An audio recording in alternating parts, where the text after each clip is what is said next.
নবী কেমন নবী দেখেন। আমার নবী খেদমতে আনাস 10টি বছর ছিল। আনাস বলেন আমার নবী কখনো আমাকে চোখ রাঙিয়ে কথা বলে। ওই নবীর আদর্শ আমাদের দরকার আছে না নাই? যেরকম দরকার আছে নাই? আনাস রাদিয়াল্লাহু তাআলা একদিন দেখে বলল, দুনিয়াবাসীরা নারে তাকবীর, নারে রিসালাত, নারে গাউসিয়া, আহলে সুন্নাত ওয়াল জামাত। আজকের উরুস মুবারক হযরত মাওলানা আবু সাইদ নঈম আত-তাহিরি সাহেব, আল্লাহ পাক কবুল করে সবাই বলুন আমিন।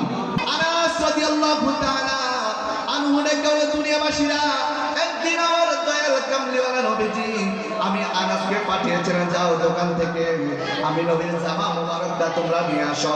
আনাস রাদিয়াল্লাহু তাআলা জামা মুবারকের জন্য যখন চলে গেলেন, কিন্তু রাস্তার মধ্যে দেখতে পেলেন ছোট ছোট বাচ্চারা খেলাধুলা করে। আনাস রাদিয়াল্লাহু তাআলা সেই খেলার মধ্যে তিনি নিমজ্জিত হয়ে গেলেন। তিনারা ছিল না ছোট্ট মানুষ। আনাস রাদিয়াল্লাহু তাআলা দেখতে পেলেন বিকাল যখন হয়ে গেল, আনাস রাদিয়াল্লাহু তাআলা দেখলেন আমার নবী আনাসকে ফোর্স করতে করতে ওই খেলাধুলার পাশাপাশি চলে আসলো। চিৎকার করে বলুন না সুবহানাল্লাহ।